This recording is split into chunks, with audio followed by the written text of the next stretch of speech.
களங்கிடும் மகனே வருவாயா, இயேசு அழைக்கின்றார். கண்ணீர் துடைப்பார், மார்போடு சேர்ப்பார், மாறாது அன்பு நம் இயேசு. கண்ணீர் துடைப்பார், மார்போடு சேர்ப்பார், மாறாது அன்பு நம் இயேசு. களங்கிடும் மகனே வருவாயா, இயேசு அழைக்கின்றார்.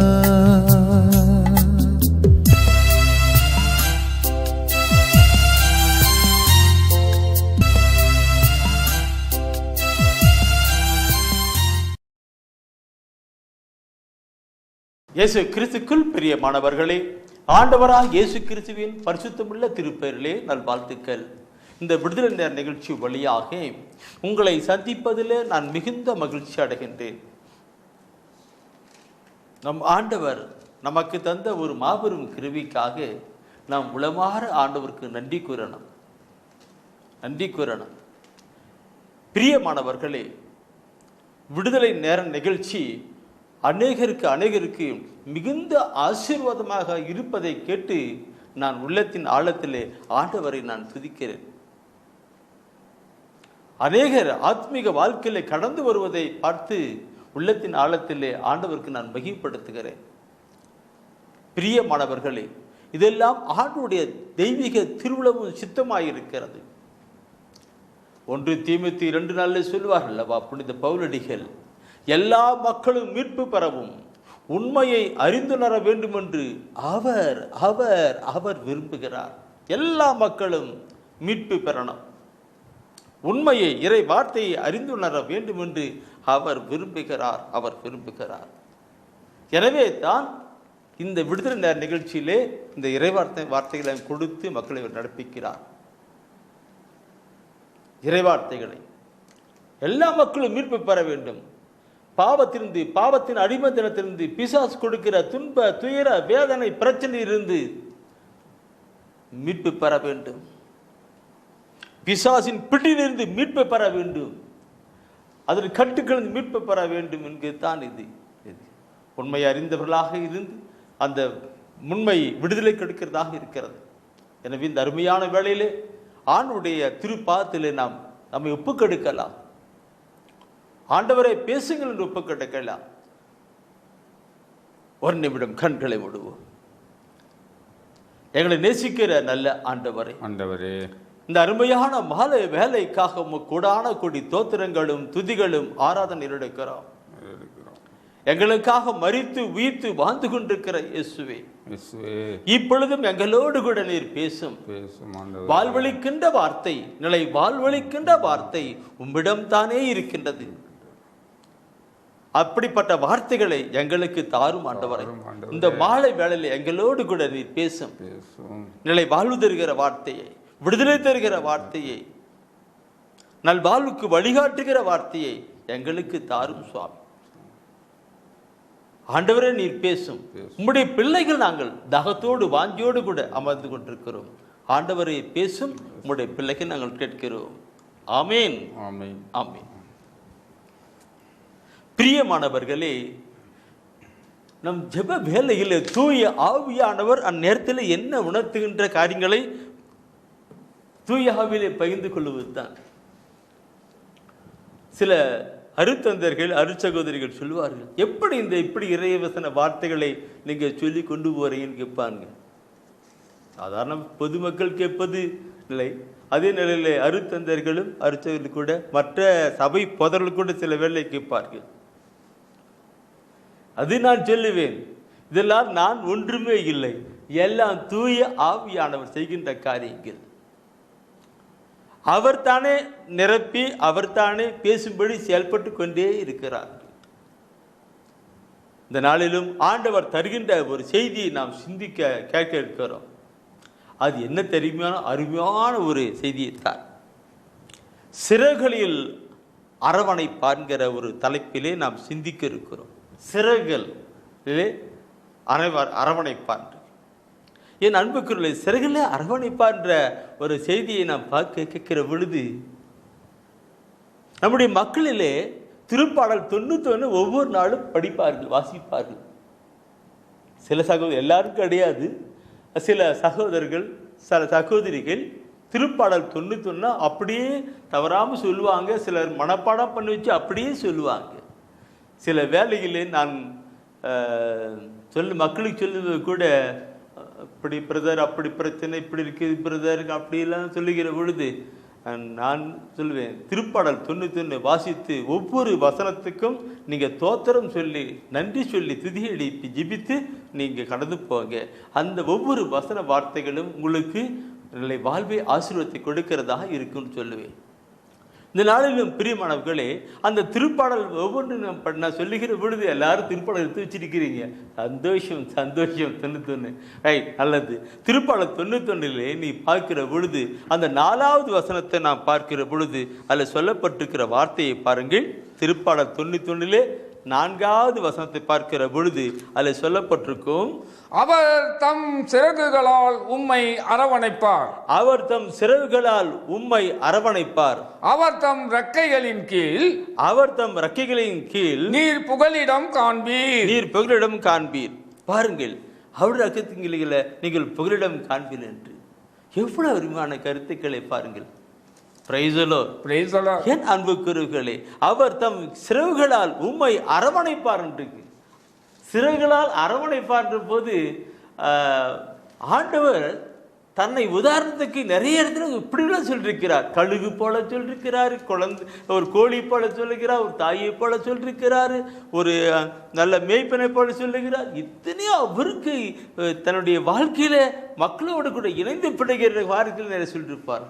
இங்கே சொல்லுகிறார் உம்மை அரவணைப்பார் என்று. சிறகுகளால் அரவணைப்பார். சிறகுகளால் என்று அவருக்கு ஏதோ கையில் இந்த ஏதோ இறக்கை கிடையாது, இறக்கை கிடையாது, அது கையை தான் சொல்லுகிறது. அவருடைய கரங்களைத்தான் ஒரு இறக்கையாக அங்கே சிறகுகளாக கொண்டு வருகிறார். நாம் பார்க்கிறோம், அவர் தம் சிறகுகளால் உம்மை அரவணைப்பார் என்றால் அவருடைய திருக்கரங்களால் நம்மை அரவணைப்பார் என்று. அவர் அரவணைக்கிறார். ஒரு தகப்பன் தன் பிள்ளையை அரவணைப்பது போல, ஒரு தாய் தன் பிள்ளையை அரவணைப்பது போல அவர் நம்மை அரவணைக்கிறதாக இருக்கிறது. சிறகுகளால் அரவண. உதாரணத்துக்கு, அவர் தம் ரக்கைகளின் கீழ் நீர் புகலிடம் காண்பீர். ரக்கைகளின் எப்படி பாருங்கட்டுக்கு, அவருடைய ரக்கைகளின் கீழே, ரக்கத்தை கீழே நீங்கள் புகலிடம் காண்பீர்கள். புகல் இடம் இன்றைக்கு அந்த புகலிடம் என்று பார்க்கிற பொழுது என் அன்புக்குரியவர்களே, பைபிளை பார்த்தனா புகலிடம் சொல்லுது. நமக்கு ஏதாவது நெருக்கடிகள் வேதனைகள் வருகிற பொழுது, உதாரணத்துக்கு நான் சொல்லுகிறேன், வண்டியில் போயிட்டு இருக்கிறோம், எதிர்பாராதமாக ஒரு மற்றவர்கள் நடந்துறதுக்கு ஏதோ ஒரு ஆக்சிடென்ட் ஆயிடுச்சு, அல்லது யாராவது நம்ம செயல்பட்டுட்டோம், அப்போ போலீஸ்கிட்ட போய் சரண்டர் ஆயிடுறாங்க, அங்கே அடங்கினவங்க போயிடுறாங்க. அதே போல எல்லா நிலைகளிலும் நம் ஆண்டோடம் புகலிடம் போகிறது கருடம். ஆண்டோடம் அடைக்கலம் புகலிடமாக கடந்து போகுவது தான் இன்றைக்கு. சரி, இந்த வசனத்தை நாம் 4வது வசனத்தை நாம் பார்த்தோம் அல்லவா? அந்த 4வது வசனத்தை பார்க்கிற பொழுது அந்த 2-3 வசனம் மிக அருமையான கருத்தை இன்னைக்கு சொல்லியிருக்கும். பிரியமானவர்களே, எல்லாம் படிக்கிறது தானே. ஆண்டவர் நோக்கி, நீரே என் புகலிடம், என் அரண், நான் நம்பியிருக்கும் இறைவன் என்று உரைப்பார்கள். அந்த தலைப்பை நீங்க பார்க்கணும். என்ன தலைப்பு? இந்த திருப்பாடல் 91 தலைப்பு பார்த்தீங்கன்னா, நம்மை பாதுகாக்கும் இறைவன் என்று சொல்லப்பட்டிருக்கிறது. நம்மை பாதுகாக்கும் இறைவன் என்று சில தலைப்பை சொன்னாங்க. நம்முடைய பாதுகாக்கும் இறைவன் சொல்ல, அப்போ நம்முடைய எல்லா நிலையிலும் பாதுகாக்கிறவர் அவர். நம்முடைய துன்பத்திலே, துயரத்திலே, வேதனையிலே, மற்ற நிலையிலே என்றிருக்கும். அப்போ இங்கே சொல்லுது, ஆண்டவரை நோக்கி, நீரே என் புகலிடம், என் அரண், நான் உம்மை நம்பியிருக்கும் இறைவன் என்று உரைப்பார். அப்படி உரைக்கிற பொழுது அந்த 3வது வசனம் சொல்லுகிறது, ஏனெனில் ஆண்டவர் உம்மை வேடனின் கண்ணினின்றும் வேடன் வந்து மற்றவர்கள் அது வேடன் வந்து மற்றவர்களை பிடிக்கிறது தான் இல்லைங்களா? அதே போல நமக்கு பிடிக்கிறது ஒருத்தன் இருக்கிறான். யார் அவன்? அவன் தான் அழகை இல்லைங்களா? நம்மை பிடிக்க ஒருத்தன் இருக்கிறான், பிடிச்சு கொண்டு போயிட்டு அங்கே பண்ணுறதுக்கு தான் ஒருத்தர் இருக்கிறான். அதே அந்த தான் வேடன் ஒரு மிருகத்தை, ஒரு பறவையை, ஒரு மிருகத்தை பிடிக்கிறான். அதே போல நம்மை பிடிப்பதற்கு ஒருத்தன் இருக்கிறான், அவன் தான் பொல்லாத பிசாசு என்று கொண்டு வருகிறோம். வேடனின் கண்ணில் என்றும் கொண்டளிக்கும் கொள்ளை நோயின்றும் தப்புவிப்பார் தான் அந்த 2-3 வசனம் சொல்லப்பட்டிருக்கு. கொண்டளிக்கும் கொள்ளை நோயும் தப்புவிப்பார். கொண்டளிக்கும் கொள்ளை நோய் இன்றைக்கு இன்னைக்கு பார்த்தோம்னா பயங்கரமான நோய்கள், வியாதிகள் இல்லைங்களா? நிறைய நான் பார்க்கிற பொழுது சும்மா சாதாரணமான நோய்க்கும் அது பயங்கரமான எஃபெக்ட் ஆகிட்டு அது மரணத்துக்கு கொண்டு போயிட்டு இருக்கும். ஐசியூவில் போட்டு அப்படியே மருந்து மாத்திரையெல்லாம் கொட்டுட்டு இருக்கும். சும்மா சாதாரணமான காய்ச்சலாக இருக்கும். ஆனால் காய்ச்சல் அது இதோ நிலை கொண்டளிக்கும் கொள்ளை நோய்கள் என்று நாம் பார்க்கிறோம். இப்படிப்பட்ட நிலையிலெல்லாம் நம்மை பாதுகாக்கிறவர் தான் அந்த ஆண்டவர். ஆண்டவருடைய திருக்கரங்களிலே அவர் அப்படியாய் அவருடைய இறக்கையின் கீழ்களில் நாம் கடந்து போகிறதா இருக்கிறது. சரி, இந்த கருத்தையோட கூட நீங்கள் பிரியமானவர்களே அதே திருப்பாடலில் 57வது திருப்பாடல் நீங்கள் படிக்கணும். அதில் திருப்பாடல் 57 பார்க்கிற பொழுது அங்கே ஒரு அருமையான ஒரு கருத்து நான் இந்த பைபிளை படிக்கிற பொழுது பார்க்கணும். இன்றைக்கு திருப்பாடலை பார்க்கிற பொழுது அது ஒரு பக்கம் புகழ்ச்சிக்காக கொடுக்கப்பட்டிருக்கும், ஒரு பக்கம் மண்டாற்றுக்காக கொடுக்கப்பட்டிருக்கும், ஒரு பக்கம் நன்றிக்காக கொடுக்கப்பட்டிருக்கும், ஒரு பக்கம் பல கருத்துக்களோடு கூட கடந்து போகிறது தான் 57வது திருப்பாடல்ல முதல் வசனத்தை நாம் 57 முதல் வசனம் என்ன சொல்லுகிறது பாருங்கள். கடவுளே கடவுளே எனக்கு இரங்கும், எனக்கு இரங்கும், எனக்கு இரங்கும், எனக்கு இரங்கும். நான் உம்மிடம் தஞ்சம் புகுகின்றேன், நான் உம்மிடம் தஞ்சம் புகுகின்றேன். இடர் நீங்கும் வரை, இடர் நீங்கும் வரை உம் ரெக்கைகளின் நிழலையே, உம்முடைய ரெக்கைகளின் நிழலையே எனக்கு புகலிடமாக கொண்டுள்ளேன். என்ன அவ்வளவு அருமையான வார்த்தை. இது தாவீதினுடைய அருமையான ஒரு பாடல். இது மண்டாற்றின் கருத்தா இருக்கிறது, தாவீதினுடைய மண்டாற்றின் கருத்தா இருக்கிறது. பிரியமானவர்களை பார்க்கிறோம். இதை நாம் பார்க்கிற பொழுது உதவிக்காக வேண்டுதல், தலைப்பை பாருங்க, உதவிக்காக வேண்டுதல். அந்த விலைக்கு கடவுளே எனக்கு இறங்கும், எனக்கு இறங்கும், நான் இவ்விடம் தஞ்சை புகுந்துள்ளேன் சொல்லி சொல்லுகிறது. அங்கே இறங்கும் என்று இருக்கு, என்ன இருக்கு இறங்கும் இருக்கும். அதில் பெண்ணுக்கும் நான் உம்மிடம் தஞ்சம் புகுகிறேன், இடர் நீங்கும் வரை, பிரச்சனை போராட்டம் நீங்கும் வரை, எனக்கு வந்திருக்கிற அந்த இடர்பாடுகள் நீங்கும் வரை நான் தஞ்சம் புகுகிறேன். உம் சிறைகளின் நிலையிலே எனக்கு புகலிடமாக கொண்டுள்ளேன். நீங்க தான் எனக்கு அடைக்கலம், நீ தான் நான் அரண், நீரே என் அரண், நீரே அடைக்கலம், நீரே நம்பிக்கை. இறைவா நான் உண்மையே நம்பியுள்ளேன் இல்லைங்களா? அப்படித்தானே அங்கே சொல்லப்பட்டிருக்கிற கருத்து. அங்கே சொல்லுகிறது கருத்து, கடவுளே எனக்கு இறங்கும், எனக்கு இறங்கும். இந்த இறங்கும் இறங்கும் சொல்லுகிற பொழுது தூயாவிலே ஒரு உணர்வு தான். இறங்கும் ஐயா மனம், இறங்கும் ஐயா, இறங்கும் ஐயா மனம், இறங்கும் ஐயா. நம்மளும் பாடுகிற பாடல் தானே. பாடுகிற பாடலில் சங்கீதக்காரோடு கூட இணைந்து நாம் பாடுகிறோம்னா அருமையாக இருக்கும். தூயாவிலே நிரம்பி பாடுகிறோம். இறங்கும் ஐயா மனம், என்னுடைய பிரச்சனையிலே, என்னுடைய போராட்டத்திலே, என்னுடைய கவலையிலே, பல நெருக்கத்திலே ஆண்டவரே நீர் இறங்கணும், இறங்கணும் ஆண்டவரே சொல்லி நாம் மண்டாடுகிற பொழுது நாம் ஆண்டவருடைய இரக்கம் பெருக்கம் கடந்து வரும். நம்ம அவருடைய சிறகுகளால் நம்மை மூடுவார், நம்மை பாதுகாப்பார், அவர் ஆசீர்வதிப்பார், நடம் கொடுப்பார். இது பைபிளை படிக்க படிக்க படிக்க படிக்க நம்ம அப்படியே அவருக்குள்ளே இழுத்துக்கிட்டு போகிறது தான். ஆனால் நம்முடைய மக்கள் பைபிளை எடுக்கலை, நிறைய மக்கள் இன்னும் எடுக்கலை, இறைவசன வார்த்தை கொண்டு வரல, ஆண்டவர் கொண்டு வர்றன்னு. பிரியமானவர்களே, பைபிளை படிக்கிறது சும்மா படிக்க விட தூய ஆவியால் நிரம்பி படித்து கடந்து வருகிற பொழுது அதில் அருமையான ஒரு கருத்து இருக்கட்டும். அந்த பாருங்க, ஆண்டவரே கடவுளே எனக்கு இறங்கும், எனக்கு இறங்கும் சொல்லி அப்படி கொண்டு வருகிறார். அந்த அப்படியே நீ படிப்பீங்கன்னா பயங்கரமான ஒரு கருத்தாக இருக்கும். அந்த கருத்தாக இருக்கும். இந்த ஒவ்வொரு திருப்பாடல் இருக்கு. எனக்கு நான் பார்க்கும் பொழுது உதவிக்காக வேண்டுகின்ற தளத்தை நான் பார்க்கிற பொழுது என் அன்புக்குரியவர்களே, என் வாழ்க்கையில் ஒவ்வொரு வசனங்களை வார்த்தையும் கொண்டு வரும். என்னோட நண்பர் இருக்கிறார், அவர் படி நல்லா பண்ணி ஜெபம் பண்ணும்போது கூட அவர் நிறைய பாட்டெல்லாம் நல்லா பாடுவார். ஆண்டவருக்குள்ளாக தூய விபேசத்திலும் சொல்லப்பட்டிருக்கும், தேவ ஆவியால் உந்தப்பட்டு ஆவிக்குரிய பாடல்களை பாடி ஆண்டவரை உளமாறா போற்றுங்கள் என்று எபேசியர் 5:9 இல்லைங்களா? குலசியில் கூட இதே கருத்தை அங்கே கூட குலசியில் கூட சொல்லியிருக்கிறார். ஆவிக்குரிய பாடல்களை பாடி ஆண்டவரை. சரி, நான் சொல்ல நிறைய சொல்லிட்டு போயிட்டே இருக்கோம். சிறகுகளால் அரவணைப்புகின்ற அந்த ஆண்டவரை அப்படி கொண்டு வரணும். சரி, முந்தின பார்த்தோம் 50 இப்ப 50 அடுத்த ஒரு வசனத்தை நான் சொல்லுகிறேன் பிரியமானவர்களே. 27வது திருப்பாடல் எடுக்கலாம். 27வது திருப்பாடல் எடுக்கலாம். அந்த 27வது திருப்பாடலை பார்க்கிற பொழுது 5வது வசனம், 5வது வார்த்தை, அந்த வசனத்தை படிக்கலாமே. கேடு வரும் நாளில் அவர் என்னை தம் கூடாரத்தில் மறைத்து வைப்பார். அவர் என்னை கூடாரத்தில் மறைத்து வைப்பார். தம் கூடாரத்தின் உள்ளே என்னை ஒளித்து வைப்பார். ஒளித்து வைப்பாராம். குன்றின் மேல் என்னை பாதுகாப்பாய் வைப்பார். இந்த 2 வசனத்தை மாத்திரம் சிந்தித்தா சகோதரமே மணிக்கணக்கா சிந்தித்து அவருக்குள்ள ஐக்கியமாகி எங்கேயோ நாம் போய் கொண்டிருக்கலாம். என்ன சொல்லுகிறது பாருங்கள், அவர் என்னை ஒளித்து வைப்பாராங்க. பெற்றோர்கள் பார்க்கணும், ஏதாவது பிள்ளைகளை தான் தப்பு பண்ணிட்டு வேற யாராவது துரத்திட்டு வராங்க, அப்படி மற்ற பசங்க எல்லாம் துரத்திட்டு வராங்க. அப்படி அப்போ என்ன பண்ணுவாங்க, பிள்ளைங்க வந்து அப்பாவுக்கு பின்னாடி வந்து எல்லாம் ஒட்டுக்குவாங்க, ஒளிஞ்சிக்கிட்டு இருப்பான்னு. அப்போ பண்ணி அப்பா ஒழிச்சுக்கிட்டு இருக்கான், அம்மா ஒழிச்சிட்டு இருப்பாங்க, பையன் எங்கேயோ போயிருக்கான் போங்க வச்சு.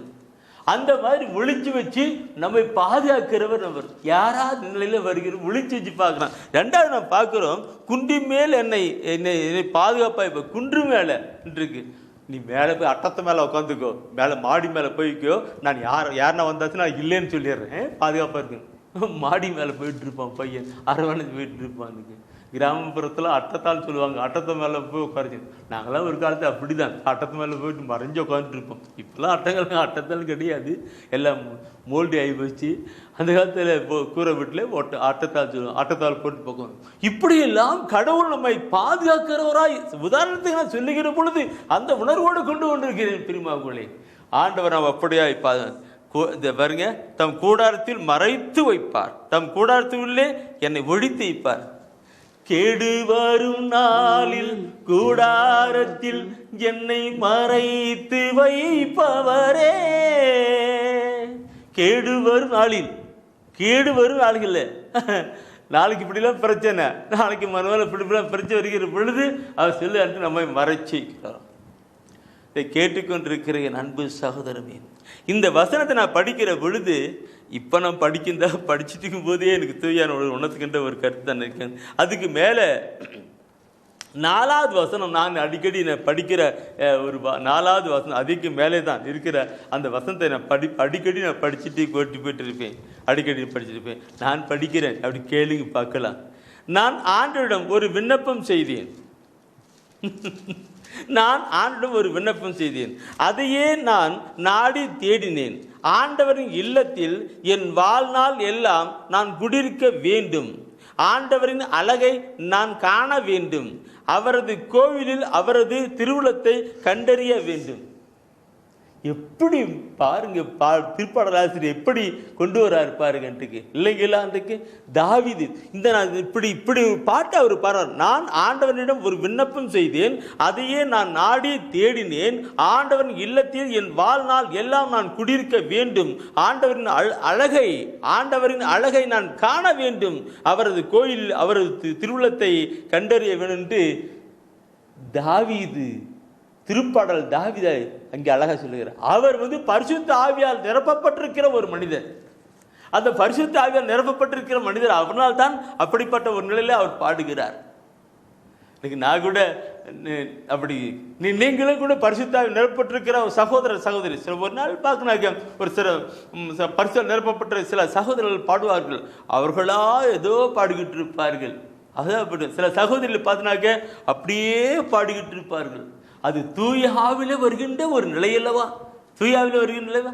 ஆம் பிரியமானவர்களே, நாம் ஒவ்வொரு நாட்களும் ஒவ்வொரு நிலையிலும் பார்க்கிற பொழுது ஆண்டவர்களை கடந்து வரணும். அவருடைய சிறகுகளுக்கு நாம் புடந்து போகிற பொழுதுதான், அந்த அரவணைப்பில் இருக்கிற பொழுதுதான், அவர் மார்பிளை சார்ந்து கொள்கிற பொழுதுதான் நாம் அவர்களோடு கூட கண்ணெடுக்கும், அவரோடு கூட அனுபவிக்க முடியும். எனவே திருப்பாடல் ஆசிரியர் அபிஷேகம், பரிசுத்த ஆவியால் அபிஷேகம் பட்டவர் அப்படியே பாடுகிறார். நீங்கள் எல்லாம் பரிசுத்தாவில நிரப்பப்பட்டு பிள்ளான நீங்கள் இந்த உலகத்தை மறந்து அப்படியே பாடி அவருடைய அரவணைப்புக்குள்ளாக அவருடைய மார்போடு கூட மார்பு சார்ந்தவர்களாக அவர் மார்பை அப்படியே கடந்து போக முடியும். அப்பொழுது என்ன நடக்கும்? நமக்கு எல்லா பாதுகாப்பும் பராமரிப்புமாக இருக்கும். நமக்கு ஆண்டவராகவே அப்படி ஆசீர்வதிப்பவராக இருக்கின்றார். இதை நான் சொல்லுகிற பொழுது பிரியமானவர்களே, அடுத்து இந்த புதிய ஏற்பாட்டு கொண்டு வருகிறேன். புதிய ஏற்பாட்டில் ஆண்டவர் இயேசு கிறிஸ்து இந்த கருத்தை கொஞ்சம் அழகாக அழகாக அழகாக அற்புதமாக சொல்லியிருப்பார். இன்றைக்கும் லூக்கா நற்செய்தியில் 13ஆம் அதிகாரத்தில் 34வது வசனம். லூக்கா நற்செய்தியில் 13ஆம் அதிகாரத்தில் 34வது வசனத்தில் அவர் ஒரு பாரமான நிலையில் ஒரு கருத்தை சொல்லியிருக்கிறார். அது படிச்சு பார்க்கலாம். எருசலேமே எருசலேமே எருசலேமே எருசலேம். அப்ப எருசலேமே அந்த நாடு இல்லை. அங்க இருக்கிற மக்களை பார்த்து எருசலேம் என்றால் கிறிஸ்துவ சமூகம் என்று கூட அர்த்தம். ஆணுடைய பிள்ளைகள் என்பது கூட அர்த்தமாயிருக்கிறது. எருசலேம் என்பது ஆணுடைய பிள்ளைகள், கடவுளுடைய பிள்ளைகள், கிறிஸ்துவ சமூகம் என்று கூட அர்த்தமா இருக்கிறது. எனவே தான் எருசலேமே எருசலேமே என் ஜனமே என் ஜனமே சொல்லுகிற ஒரு நிலையைத்தான் அவர் சொல்லுகிறார். இறைவாக்கினரை கொல்லும் நகரே, உன்னிடம் அனுப்பப்பட்டோரை கல்லால் எரிகிறாயே. கோழி தன் குஞ்சுகளை தன் ரக்கைக்குள் கூட்டி சேர்ப்பது போல, கோழி தன் குஞ்சுகளை தன் ரக்கைக்குள் கூட்டி சேர்ப்பது போல நானும் உன் மக்களை அரவணைத்துக் கொள்ள எத்தனையோ முறை விரும்பினேன், உனக்கு விருப்பமில்லையே. எத்தனையோ முறை விரும்பினேன், ஆனால் நீங்க அது விரும்பல. ஆண்டவர் சொல்லுகிறதை பாருங்கள் சகோதரமே. கோழி தன் குஞ்சுகளை அப்படியே கொஞ்சங்களை ரக்கைக்குள் கூட்டி சேர்ப்பது போல ஆண்டவர் அப்ப விரும்புகிறாரு. ஆனா யாரும் அதுக்கு வரலன்னு சொல்ற, நீங்க அது விரும்பலேன்னு சொல்லுகிறாரு. இன்னைக்கு இந்த நற்செய்தி அறிவிக்கின்ற காரியங்கள் கூட அவருடைய சக்கைக்குள் வர வேண்டும் என்று கருத்தான். அவருடைய ரக்கைக்குள் வர வேண்டும் காரணத்தால் அவர் விரும்பி சொல்லுகிறார். கோழி தன் குஞ்சுகளை தன் ரக்கை கூட்டி சேர்ப்பது போல நானும் இந்த தொலைக்காட்சி வழியாக உங்களோடு கூட நான் பேசினேன், செயல்பட்டு கொண்டிருந்தேன். ஆனால் அநேகர்கள் வரவே மாட்டேங்கிறாங்க, கேட்கவே மாட்டாங்க, வேற ஏதோ கேட்டுக்கிட்டு இருக்கிறாங்கன்னு சொல்லிக்கிட்டு இருப்பாங்க. பார்க்கணும், நானும் குட்டி சேர்க்க எத்தனையோ முயற்சி எடுத்தேன், ஆனாலும் நீங்கள் விரும்பவில்லை என்று. என் அன்புக்குறவுகளே, நம்முடைய அருணாதர் ஆண்டவர் இயேசு கிறிஸ்து நமக்காக பாடுகள் பட்டவர், நமக்காக மரித்து உயிர்த்து வாழ்ந்து கொண்டிருக்கிறவர். இப்பொழுதும் கரவிரித்து அப்படியாக அவர் காத்து கொண்டிருக்கிறார். அரவணைக்கிறவராக காத்து கொண்டிருக்கிறார். கணவனுக்காக காத்து கொண்டிருக்கிறார். பாதுகாப்பு கொடுப்பதற்காக, நம்மை பராமரிப்பதற்காக, நம்மை ஆசீர்வதிப்பதற்காக, நம்மை வழி நடத்துவதற்காக அவர் அப்படியாய் கோழி தன் குஞ்சுகளை அரவணைப்பது போல் அரவணைக்க காத்து கொண்டிருக்கிறார். நாம் கடந்து வரணும் அப்பா, கடந்து வரணும். இந்த பொல்லாத உலகத்திலே பல பிரச்சனைகள், போராட்டங்கள் மத்தியிலே நாம் கடந்து வரணும். ஒவ்வொன்று சொன்னுகிற பொழுது எத்தனை இருக்கு அப்படி எடுத்து பார்க்கலாம். மலாக்கிய புத்தகத்தை எடுத்து படிச்சு பாருங்க. மலாக்கிய புத்தகத்தில் பார்க்கிற பொழுது 4ஆம் அதிகாரத்தில் 2வது வசனம் இந்த கருத்துக்கு அழகான ஒரு கருத்து சொல்லப்பட்டிருக்கிறது. மலாக்கிய புத்தகம் 4ஆம் அதிகாரத்தில் 2வது வசனம், என் பெயருக்கு அஞ்சி நடக்கின்ற உங்கள் மேல், என் பெயருக்கு அஞ்சி நடக்கிற உங்கள் மேல் நீதியின் கதிரவன் எழுவான், நீதியின் கதிரவன் எழுவான். அவனுடைய ரக்கைகளில் நலம் தரும் மருந்து இருக்கும், அவருடைய ரக்கை கீழ் நலம் தரும் மருந்து இருக்கும். அவர் ரக்கை கீழ் இருக்கு. உங்கள் மேல் நீதியின் கதிரவன் எழுவான். அவர் யார்? அவர் தான் அருள்நாதர் இயேசு கிறிஸ்து, ஆண்டவராக இயேசு கிறிஸ்து எழுவான். அன்றைக்கு அவனுடைய ரக்கை கீழ் நலம் தரும் மருந்து இருக்கும். அப்படின்னாக்க அவருடைய கையில் எல்லாம் ஆசீர்வாதமான மருந்து இருக்கும், குணப்படுத்துகிற மருந்து இருக்கும் என்று சொல்லப்பட்டிருக்கிறது. எத்தனை அருமையான வார்த்தைகள் பார்க்கணும் பிரிமாக்களே. அவருடைய கைகளில், அவர் ரக்கையிலே நலம் தரும் மருந்து இருக்கும் சொல்லப்பட்டிருக்கு. அவருடைய ரக்கைக்கிலே பார்க்கிற பொழுது இந்த அவருடைய ரெக்கை கைதான் அவருடைய ரெக்கை. அந்த ரக்கையிலே மருந்து இருக்கிறது, குணமாக்குற மருந்து சக்தி இருக்கிறது. நான் பார்க்கிற பொழுது என் பெரிய மக்களே, இந்த லூக்கா நட்சத்திரம் பார்க்கிற பொழுது, மத்திய லூக்கா எல்லா நட்சத்திரம் பார்க்கும்போது மாலை வேலையாகிற பொழுது திரளான மக்கள் ஆண்டவராக இயேசு கிறிஸ்துவை தேடி வருகிறார்கள். லூக்கா நெத்தியிலே 6ஆம் அதிகாரத்திலே 18-19 வசனத்தை குறிச்சுக்கிடுங்க, அப்புறம் படிச்சு பாருங்க. அந்த மாலை வேலையானது லூக்கா நெத்தி 6ஆம் அதிகாரத்திலே 18-19 வசனத்தை பார்க்கிற பொழுது அந்த மாலை வேலை பொழுது அநேக மக்கள் தேடி வருகிறார்கள். அந்த தெய்வீக மருத்துவரை தேடி வருகிறார்கள். அவருடைய கைகளே அநேக மருந்து இருக்கிறது அல்லவா, அவர் தேடி வருகிறார்கள். ஆண்டவர் இயேசு கிறிஸ்து ஒவ்வொருவரையும் தொடுகிறார். தொட்ட அத்தனை பேரும் சொஸ்தமாகிறார், குணப்பெறுகிறார்கள். ஏன்? அவருடைய ரக்கையிலே கீழ் ரக்கை கீழ் நலம் தரும் மருந்து இருக்கிறது, குணமாக்குற வல்லமை இருக்கிறது, மருந்து இருக்கிறது, வல்லமை இருக்கிறது, மருந்து இருக்கிறது, வல்லமை இருக்கிறது. அது அப்படியே எல்லாருக்கும் தொட இருக்கும். எல்லா நோய்களும், உடல் இருக்கிற எல்லா நோய்களும், பொல்லாத பிசாசு கொடுக்கிற நோய்கள் இருந்ததுன்னா அது எல்லாம் ஓடிக்கிட்டு எல்லாம் சுகமாய் கொண்டிருக்கிறது. என் அன்புக்குரியவர்களே, மாலை வேலையான பொழுது அப்படியே மக்கள் தேடி வந்தார்கள். எல்லாரையும் தொட்ட இயேசு கிறிஸ்து என்றும் நம் ஒவ்வொருவரையும் தொட்டு குணப்படுத்த வல்லவராயிருக்கிறார். இந்த மாலை வேளையில கூட அவருடைய சிறகுகள் கீழே நீங்கள் அடைக்கலம் புகுங்க. இந்த சிறகு கடையில அடைக்கலம் புகுங்க. அந்த சிறகுகள் கீழே அடைக்கலம் போனா அவருடைய கரங்களுக்கு கீழாக கண்டு வாங்க. அவருடைய கரங்களில் இருக்கிற சிறகுகளில் இருக்கின்ற அந்த ஆசீர்வாதம் அப்படியே நம்ம பாதுகாக்கிறதாகவும், நம்மை அரவணைக்கிறதாகவும், நமக்கு சுகம் கொடுக்கிறதாகவும், ஒரு விடுதலை கொடுக்கிறதாக இருக்கும். அவருடைய சிறகுகளில் இருக்கு. நான் இப்ப சொல்லுகிற பொழுது ஒரு அருமையான ஒரு பெண்மணியை பற்றி சொல்ல இருக்கிறேன். ரூத்து. அந்த ரூத் ஆகமத்தை எடுங்க. ரூத் ஆகமத்தை எடுத்து நீ படிப்புன்னு பார்த்தினாக்க அவங்கள பற்றி நான் சொல்லுனாக்க ஒரு நாளைக்கு ஆண்டர் சித்தமானாலும் அந்த ரூத்தை பற்றி நான் ஒரு நாளைக்கு இப்போ செய்தி கொடுக்குறேன். நீ படிச்சிருப்பீங்க. இருந்தாலும் கூட தூயாக உணர்த்தப்பட்டு அந்த மகள், அந்த சகோதரி எப்படியெல்லாம் செயல்பட்டாங்க, வாழ்ந்தாங்க, எப்படியெல்லாம் செயல்பட்டாங்கிறது அருமையான இருக்கும். ரூத்தில் 2ஆம் அதிகாரத்திலே 12வது வசனத்தை நீ படிப்பீங்களானால், ரூத்திலே 2ஆம் அதிகாரத்திலே 12ஆம் வசனம் படிப்பீங்களானால் அதில் ஒரு கருத்து சொல்லப்பட்டிருக்கும். நீ செய்துள்ள அனைத்திற்கும் ஆண்டவர் உனக்கு தகுந்த பலன் அளிப்பார். ஆண்டவர் தானே உனக்கு தகுந்த பலன் அளிப்பார். இஸ்ரவேலின் கடவுளாகிய ஆண்டவருடைய ரக்கைகளின் அரவணைப்பை நீ தேடி வந்திருக்கிறாய். நீ அவருடைய ரக்கைகளின் அரவணைப்பை நீ தேடி வந்திருக்கிறாய். அவர் உனக்கு முழு நிறைவான பலனை அருள்வார் என்றார். அவர் உனக்கு முழு நிறைவான பலனை அளிப்பார். அவர் ரக்கைக்குள்ள நிறைவா பலன் இருக்கு. வார்த்தையை பாருங்க, வார்த்தை எப்படி சொல்லுகிற பாருங்க. அவங்க சொல்லுங்க, நீ செய்துள்ள அனைத்திற்கும் ஆண்டவர் உனக்கு தகுந்த பலன் அளிப்பார். மேல பலன் அளிப்பார். சரி, அதுக்குள்ள அப்படியே கொண்டாந்து வந்துட்டு அவர் அடுத்து கடைசி விடு, நீ செய்துள்ள அனைத்திற்கும் ஆண்டவர் உனக்கு தகுந்த பலன் அளிப்பார். ஃபர்ஸ்ட் பாயிண்ட் தலைப்பில் அதுக்கு அப்படி கீழே கொண்டாந்து கடைசி வீடு சில அவர் உமக்கு முழு நிறைவான பலனை அருள்வார். பலன் பலன் பலன் பலன். ஆண்டவருக்கு பிடித்தமான ஒரு வாழ்க்கை, உண்மையான ஒரு வாழ்க்கை நாம் வாழ்வோம் என்றால் ஆண்டவர் முழு நிறைவான ஆசீர்வாதம் நமக்கு கொடுக்கிறவராக இருக்கிறார். நம்மை ஆசீர்வதிக்கிறவராக இருக்க நம்முடைய வாழ்க்கை ஆசீர்வாதமாக இருக்கும்.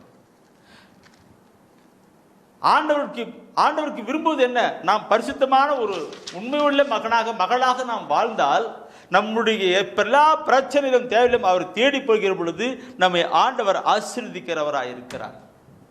அங்கதான் அதுதான் உதாரணத்துக்கு ரூத்தினுடைய சம்பவத்தை கொண்டு போறாரு. ரூத்தினுடைய சம்பவத்தில் என் அன்புக்குரியவர்களே, நாம் பார்க்கணும். நம்முடைய வாழ்க்கையில பார்க்கும் பொழுது நம்ம எல்லாம் ஆண்டவர் அப்படித்தான் அழைக்கிறார்.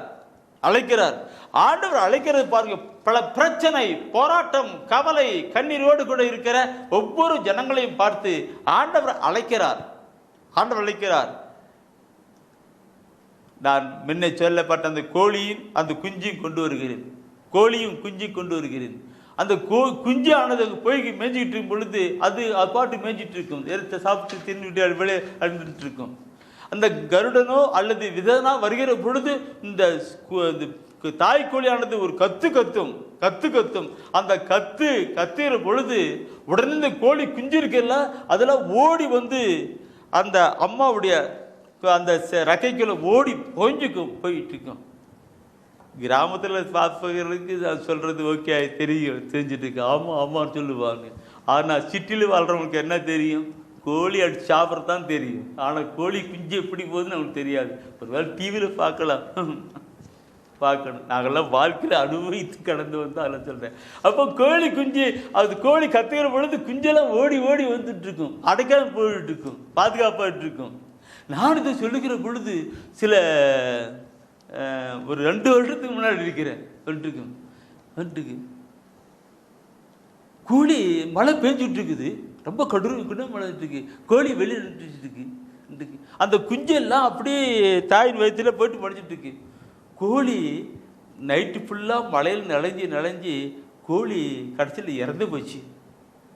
நான் காலையில் வந்து பார்க்கும்போதுனாக்க கோழி இறந்து போயிட்டு இருக்குது, குஞ்செல்லாம் அப்படி இருக்குது. அந்த குஞ்சை அப்படியே பாதுகாத்து மழையில் நனையாத குஞ்சுகளை பாதுகாத்து கோழி இறந்து போச்சு, குஞ்சு பாதுகாப்பாக. அதை பார்த்துட்டு எங்கள் அப்பா சொன்னார், மகனை பார்த்தாடா எப்படின்னு சொல்லிட்டு. பிள்ளைகள் பார்க்கணும் பிரிவு.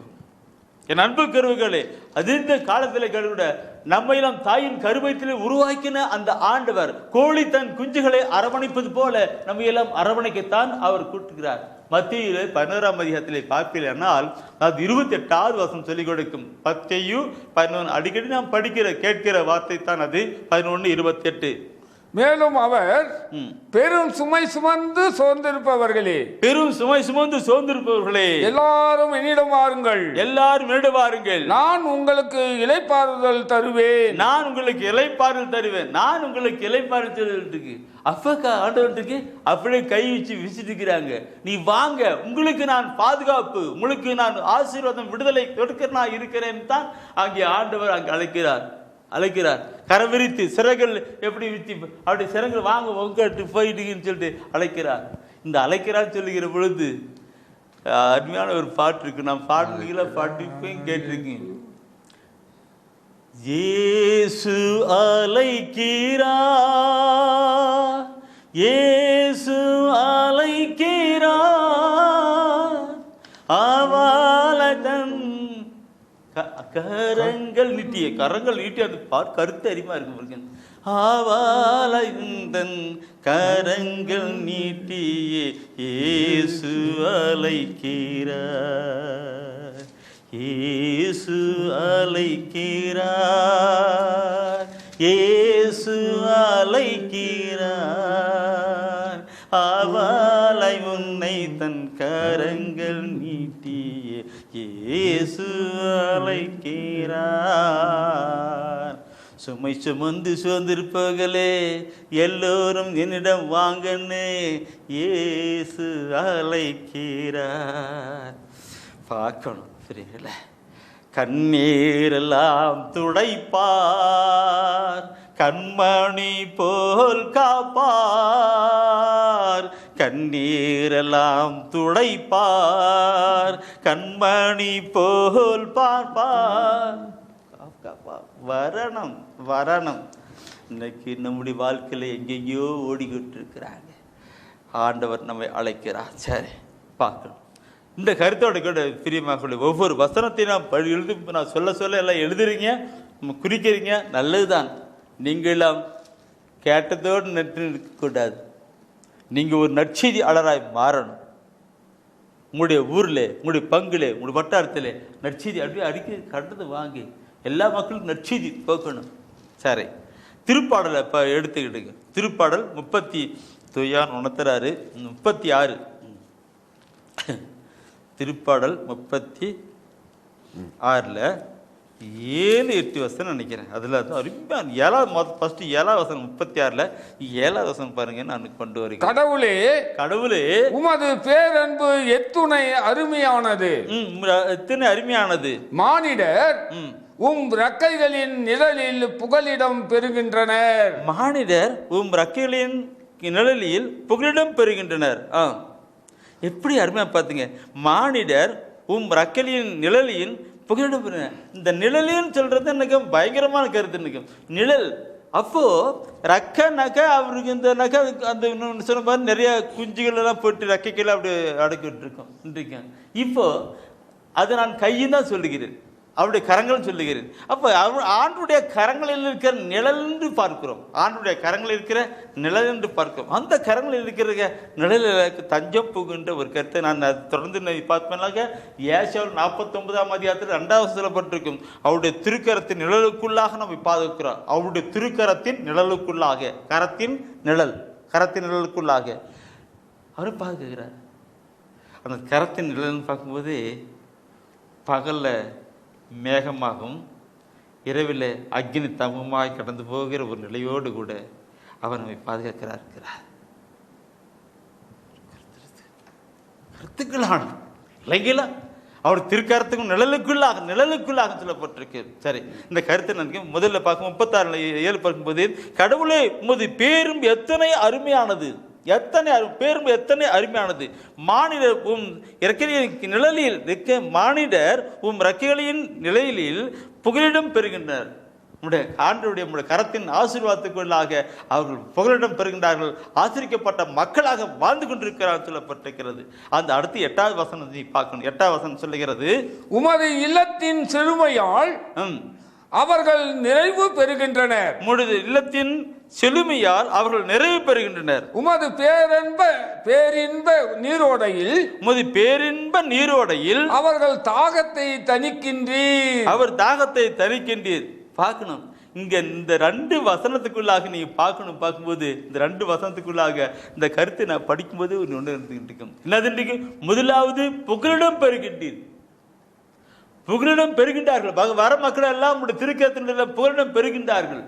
அடுத்தது நிறைவு பெறுகின்றனர். 3வது தாகத்தினை தணிக்கின்றீர்கள் சொல்லப்பட்டிருக்கு. அந்த 3 கருத்துக்களையுமே நாம் கருத்தை சிந்திப்போமானால் எத்தனை மணி நேரம் ஆண்டவர் சிந்திக்கணும் திருக்கிட்டுக்கு. பெரியமான எத்தனை நிலைக்கு பார்க்க நம்முடைய வாழ்க்கையில கொண்டு வர நமக்கு புகலிடம், நீரின் அரண், நீரின் அடைக்கலம், நீரின் நம்பிக்கை. இறைவா, நான் உண்மையே நம்பி உள்ளேன்.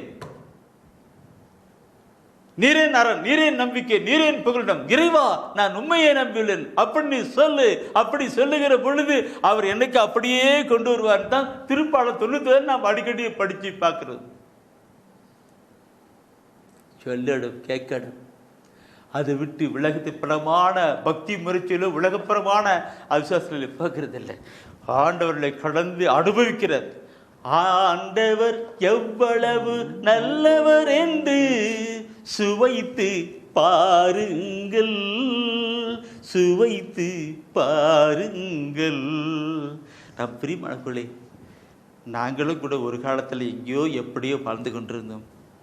ஆனால் இறைவசன வார்த்தையை படிக்க படிக்க படிக்க படிக்கத்தான் அந்த பாதையில் எல்லாம் கடந்து போய் அவர்களோடு நெருக்கமாக என்ற நிலை வருகிற பொழுது ருசிக்கிறோம். எல்லா மக்களும் இறைவசன வார்த்தையை எடுக்கணும். எல்லா மக்களும் இறைவசன வார்த்தையை வாசிக்கணும், சிந்திக்கணும், தியானிக்கணும், அதை வாழ்வாக்கணும். அதை அவர் விரும்புகிறார். சரி, இதை பார்க்கிறோம் பிரியமாக்களே. அந்த 7-8 வசனம் பிறகு அதில் சொல்லப்பட்டிருக்கிற புகலிடம், நீரின் அடைக்கலம், நீரின் நம்பிக்கை நாம் சார்ந்து சொல்லப்பட்டிருக்கு. அடுத்து நிறைவு பெறுவீர்கள். உமது இல்லத்தின் செழுமையால் அவர்களை நிறைவு செய்கின்ற. என்ன அர்த்தம் இன்றைக்கு? நம்முடைய வாழ்க்கையில பஞ்சம், வறுமை, கடன் தொல்லை எதுவா இருந்தாலும், குழந்தை பாக்கியம் இல்லை எதுவா இருந்தாலும் அங்கிலே ஒரு நிறைவு பெறுகின்ற ஒரு கருத்தை தான் பார்க்கிறோம். 3வது பார்க்கிறோம், தாகத்தை தணிக்கிறீர். நம்முடைய ஆத்மீக தாகத்தை அவர் தணிக்கிறார். யாராவது தாகமா இருந்தால் என்னிடம் வரட்டும், விசுவாசம் உள்ளவன் குடிக்கட்டும், அவருடைய உள்ளத்திலிருந்து உயிருள்ள நீர் ஆராய் பெருக்கெடுத்து ஓடும் சொல்லுகிறாரு. 3 பார்க்கணும். முதலாவது பார்க்கிற பொழுது அவர் அடைக்கலமாய் இருக்கிறார். 2வது பார்க்கிற பொழுது நம்முடைய தேவையெல்லாம் சந்திக்கிறவராய் இருக்கிறார். 3வது பார்க்கிற பொழுது அது ஆத்மீக வாழ்க்கையை வழிநடத்துகிறவராய் இருக்கிறார். அவருடைய சேற்றின் நிழலுக்குள்ளாக இந்த 3 கருத்துக்களும் மிக ஆசீர்வாதமான கருத்துக்களாய் நடக்கிறதா இருக்கிறது. இது கேட்டுக்கொண்டிருக்கிற என் அன்பு சகோதரமே, ஒருவேளை இதில் நீங்கள் தேவையில்லை என்றால் அவருடைய சிறகையில் ஓடி வந்து அடைக்கலம் போகுங்கள். பல தொல்லைகள், பிரச்சனைகள், போராட்டங்கள் நினைக்கிறீங்களா? அவரோட அவரோட போரிச்சிருங்க. உங்களுக்கு ஏதாவது தேவை இருக்கிறதா? அந்த ரெக்கைகளை ஓடி வாங்க, அந்த ரெக்கைகளை ஓடி வாங்க. ஆண்டவரே ஓடி வாங்க. அந்த ரெக்கைகளை எல்லாம் கிண்டு உங்களுக்கு கொடுக்கப்படுகிறதா இருக்கிறது. மூன்றாவது, ஆத்மீக வாழ்க்கையிலே வாழ்ந்து வளரப்பட வேண்டும் என்றால், ஆத்மீக வாழ்க்கையிலே கடந்து வர என்றால், அந்த ஆண்டவருடைய அந்த தண்ணீரை குடிக்க வாங்க வாங்க. உடலிலே, உள்ளத்திலே, ஆத்மாவிலே அவர் பெரிய காரியங்களை செய்ய வல்லவராக இருக்கிறார். பாசனத்தின் காரியங்கள். Praise the Lord. Praise the Lord. சரி, நேரம் கடந்து போகிறது, ஓடிக்கிட்டு இருக்கிறது. நானும் போய் டைம் கொண்டு வரணும். அடுத்த திருப்பாடல் 17 படிங்க. திருப்பாடல் 17 படிங்க. எனக்கு சில பேர்லாம் சொல்ல, பிரதர் இன்னும் அப்படி பேசுறீங்க, என்னட்டுக்கு அப்படி கொண்டு வரீங்க. எனக்கு என்ன நானா சொல்றது?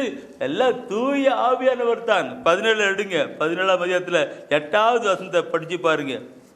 உமது கண்ணின் மணியென, உமது கண்ணின் மணியென என்னை காத்தருளும், என்னை காத்தருளும். உம்முடைய சிறகுகளின் நிழலில், உமது சிறகுகளின் நிழலில் என்னை மூடிக்கொள்ளும், என்னை மூடிக்கொள்ளும். நான் இதுக்கு விளக்கம் சொல்லவே தேவையில்லை, இல்லைங்களா? சாதாரணமாக 1ஆம் கிளாஸ் 2ஆம் கிளாஸ் பிள்ளைங்க கூட புரிஞ்சுக்க வேண்டிய அருமையான கருத்தா தாவி சங்கீதம் சொல்லி கொடுத்திருக்கிறார். உமது கண்ணின் மணி என என்னை காத்தருளும். உமது கண்ணின் மணி என்ன? இந்த கண்ணில் ஏதாவது ஒரு பூச்சோ புழுவோ அல்லது தூசோ வருகிறது என்றால் இந்த கண்ணின் நம்ம கம்முன்னு இருக்குமா? நம்ம கம்முன்னு இருக்குமா? டக்குன்னு கண்ணை மூடுது. அது எப்படி மூடுது, ஏன் மூடுது கண்டுபிடிக்க முடியல, இல்லைங்களா? ஒரு சாதாரணமான ஒரு காத்தடிச்சா போதும், ஒரு இது பூச்சியோ ஏதாவது வருதுனாக்க உடனே நாம இது இல்லை, இந்த கண்ணு ஆட்டோமேட்டிக், இந்த இமை ஆட்டோமேட்டிக் மூடிக்கிடுது. இருக்கு. அதுதான் ஆண்டவருடைய இரக்கத்தின் கண்ணின் கண்ணின் மணியன என்னை காத்திரலும், கண்ணின் மணியனை காத்திரலும், என்னை பாதுகாப்பு கொடுங்க. அடுத்து பார்க்கணும், உம்முடைய சிறைகளின் நிழலில் என்னை மூடிக்கொள்ளும், சிறைகளின் மூடிக்கொள்ளும் சொல்லிருக்கு. இந்த வார்த்தை சிறைகள் நிலையில் மூடிக்கொள்ளுங்கிற வார்த்தை பார்க்கிற பொழுது என்ன கருத்து? நம்ம மூடிக்கொள்ளும். பிரியமானவர்களே, அவருடைய கரம் நம்முடைய ஆபத்து, நெருக்கங்கள், பிரச்சனை வருகிற பொழுதெல்லாம் அப்படியே மூடிக்கின்றதா இருக்கும். இந்த கண்ணின் மணிப்பன என்னை காத்தருளும், உங்கள் சிறைகளின் நிலையில் என்னை காத்தெடுக்கின்ற பாடல் என்பது அருமையான ஒரு பாடல் இருக்கும், அருமையாக இருப்பாங்க. அந்த பாடலோடு கூட நாம் ஜெபத்திலே கடந்து போகலாம். சிறகுகள் நிழலில் என்னாலும் என்னை அரவணைத்திடு இறைவா. சிறகுகள் நிழலில் என்னாலும் என்னை அரவணைத்திடு இறைவா. அந்த இருளிலும் மனம் குளிரும், வெந்தனலிலும் மனம் குளிரும், அந்த இருளிலும் ஒளி சுடரும், வெந்தனலிலும் மனம் குளிரும். உந்தன் கண்களின் இமை போல் என்னாலும் என்னை காத்திடு என் இறைவா. உந்தன் கண்களின் இமை போல் என்னாலும் என்னை காத்திடு என் இறைவா. சிறகுகள் நிழலில் என்னாலும் என்னை அரவணைத்திடு இறைவா. பாவங்கள் சுமையாயிருந்தும் மன்னிப்பில் பனி போல் கரையும். பாவங்கள் சுமையாயிருந்தும் மன்னிப்பில் பனி போல் கரையும். கருணையின் மழையில் நனைந்தாலும் மாலையும் புனிதம் அடையும். கருணையின் மழையில் நனைந்தாலும் மாலையும் புனிதம் அடையும்.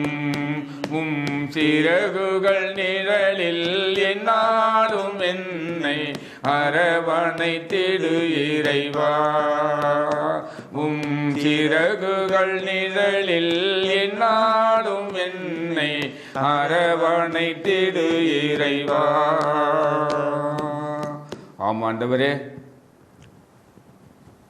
எங்களை ஒவ்வொரு நாளும் தன் சிறகுகளில் மூடி அரவணைத்து பாதுகாக்கிற அன்பு தெய்வமே, இதோ இந்த நாளிலே ஆண்டவரே, உம் சிறகுகளால் நீர் அரவணைக்கின்றீர் என்ற இறைச்செய்தியை ஆண்டவரே, இதோ அந்த நாளிலே நீர் கொடுக்கும்படியாய் அடியோர்களை ஆண்டவர் அழைத்திருக்கிறதற்காக நன்றி செலுத்துகிறோம் ஆண்டவரே. ஆண்டவரே, எங்களை ஒவ்வொரு நாளும் ஆண்டவரே புகலிடம் தந்து கோழி தன் குஞ்சுகளை அரவணைப்பது போல நாங்கள் துன்பப்படுகிற பொழுது, வேதனைப்படுகிற பொழுது ஆண்டவரே உம்மை தேடி நாங்கள் ஓடி வருகிற பொழுது எங்களை அரவணைத்து பாதுகாக்கிற அன்பு தகப்பனே, இதோ இந்த நாளிலே இதோ உமது பிள்ளைகள் கேட்டுக்கொண்டிருக்கிற ஒவ்வொரு பிள்ளைகளையும் ஆண்டவரே அரவணைத்து பாதுகாக்கிற தெய்வமாய் இருப்பதற்காக நன்றி செலுத்துகிறோம் ஆண்டவரே. இதோ இந்த நாளிலே ஆண்டவரே, இதோ இந்த இறைச்செய்தியை கேட்டுக்கொண்டிருக்கிற ஒவ்வொருவரையும் ஆண்டவரே துன்பங்களிலிருந்து, நோய்களிலிருந்து, ஆண்டவரே பலவித பிரச்சனைகளிலிருந்து விடுதலை கொடுப்பதற்காய் உம் கரத்தை ஆண்டவரே கொண்டு அரவணைத்து கொண்டு பாதுகாத்து வருகிற தெய்வமே, உம்மை நன்றியோடு உம்மை போற்றுகிறேன் ஆண்டவரே, துதிக்கிறேன் ஆண்டவரே. பலவிதமான நிழல்களிலிருந்து விடுவிக்க ஆண்டவரே உமது சிறகுகளை ஆண்டவரை விரித்து கொண்டு இருப்பதற்காக உமக்கு நன்றி செலுத்துகிறோம் ஆண்டவரே. இதோ இந்த நாளிலே கூட உம்மை தேடி வந்திருக்கிற ஆண்டவரே, இந்த இறைச்செய்தியை தேடி கேட்டுக்கொண்டு இருக்கிற ஒவ்வொருவரையும் நீர் ஆசீர்வதியும் ஆண்டவரே, அரவணைத்து பாதுகாத்துக் கொள்ளும் ஆண்டவரே. இதோ இந்த நாளிலே இந்த இறைச்செய்தியை கேட்டுக்கொண்டு இருக்கிற ஒவ்வொருவரையும் ஆசீர்வதிப்பீராக ஆண்டவரே. பல விதமான துன்பங்களிலிருந்து, நோய்களிலிருந்து, ஆண்டவரே கடன் பிரச்சனையிலிருந்து, தொழிலிலே ஆண்டவரை கஷ்டப்பட்டு இருக்கிற ஒவ்வொருவரையும் ஆண்டவரே அரவணைத்து பாதுகாத்துக் கொள்ளும் ஆண்டவரே. விடுதலை தாரும் ஆண்டவரே, நோயிலிருந்து விடுதலை தாரும் ஆண்டவரே. பலவிதமான விடுதலை தருகிற தேவனாய் இருப்பதற்காக எனக்கு நன்றி செலுத்துகிறேன் ஆண்டவரே. ஆண்டவரே, ஒரு ஆயன் நாட்டை சுமப்பது போல ஆண்டவரே அவர்கள் ஒவ்வொருவரையும் சுமந்து காக்கிற தேவனாய் இருப்பதால் கண்ணின் மணி போல நீர் பாதுகாத்துக் கொண்டு இருப்பதற்காக நன்றி செலுத்துகிறேன். ஆசீர்வதியும், இன்னும் பலப்படுத்தும், காத்துக்கொள்ளும். எங்கள் அருமை இயேசுவின் ஈடு இணையற்ற அற்புத நாமத்தில் ஜெயிக்கிற நல்ல தந்தையே, ஆமென். அரியே வாழ்க ஆண்டவரும் உடனே, பெண்களிலே நீர் பேரு பெற்றீரும் மகனும் வாழியவே. பரிசுத்த மரியாயே எங்கள் பரமனின் தாயாரே, பாவிகள் எங்களுக்காய் பரமனை மன்றாடும். இப்போதும் நீர் மன்றாடும், எப்போதும் நீர் மன்றாடும். தீமைகள் நெருங்கையிலே பரமனை மன்றாடும். மரணம் வருகையிலே எம்மை தாங்கும் அம்மா.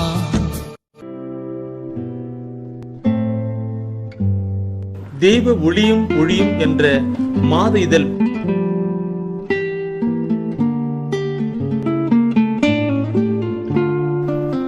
எமது டிவைன் ஊழியத்தின் வழியாக வெளியிடப்படும் தெய்வ ஒளியும் ஒளியும் என்ற மாத இதழ் பெற வேண்டும் என்றால் சரியான முகவரியை அனுப்புங்கள்.